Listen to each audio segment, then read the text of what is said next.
10th class lesson 3 genetics. आज हम करेंगे मेंडल की आनुवंशिकता के नियम।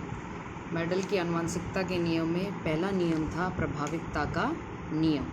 ये नियम मेंडल के एक संकर संकरण पे आधारित है कि मेंडल ने किसी एक लक्षण की वंशानुगति का अध्ययन किया और उसके आधार पर उसने प्रभाविकता का नियम दिया। इस नियम के अनुसार जब किसी एक लक्षण के विपर्यासी समयुग्मजी पादपों में संकरण करवाया जाता है तो F1 पीढ़ी में जो लक्षण प्रकट होता है वह प्रभावी लक्षण कहलाता है और जो लक्षण प्रकट नहीं होता वह अप्रभावी लक्षण कहलाता है।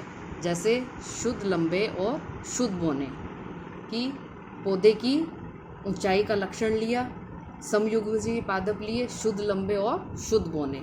शुद्ध लंबे के लिए कैपिटल टी, शुद्ध बोने स्मॉल टी। युग्मक निर्माण हुआ, इसमें दोनों युग्मक में कैपिटल टी और इसके दोनों युग्मक स्मॉल टी के। अब इन दोनों में युग्मकों में जब संकरण हुआ, निषेचन की प्रक्रिया हुई तो F1 पीढ़ी के अंदर हमें सारे के सारे लंबे पौधे प्राप्त होते हैं, जबकि उसके जीन प्रारूप जीनी संरचना कैपिटल टी स्मॉल टी है, लेकिन बाहर से देखने में लंबे है। इसका मतलब लंबे पौधे प्राप्त हुए तो पौधे का जो लंबाई गुण है, जो लंबा है वो उसका प्रभावी लक्षण है और बोना है वो उसका अप्रभावी लक्षण है। इसी तरह से हम बैंगनी और सफ़ेद पुष्प में संकरण करवाते हैं तो बैंगनी पुष्प को हमने कैपिटल W लिया है और श्वेत पुष्प को स्मॉल w से लिया है। तो F1 पीढ़ी के अंदर सभी के सभी बैंगनी पुष्प प्राप्त होते हैं।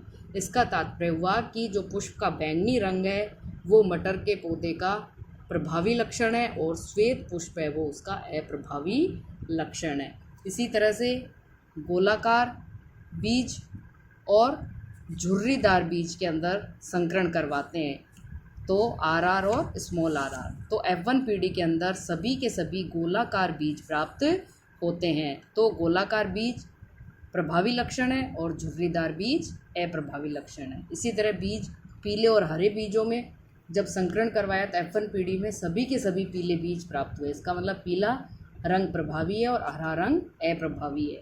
तो प्रभाविकता के नियम के अनुसार जब किसी एक लक्षण के विपर्यासी समयुग्मजी पादपों में संकरण करवाया जाता है तो F1 पीढ़ी में जो लक्षण प्रकट होता है वो प्रभावी कहलाता है और जो लक्षण प्रकट नहीं होता वो अप्रभावी कहलाता है।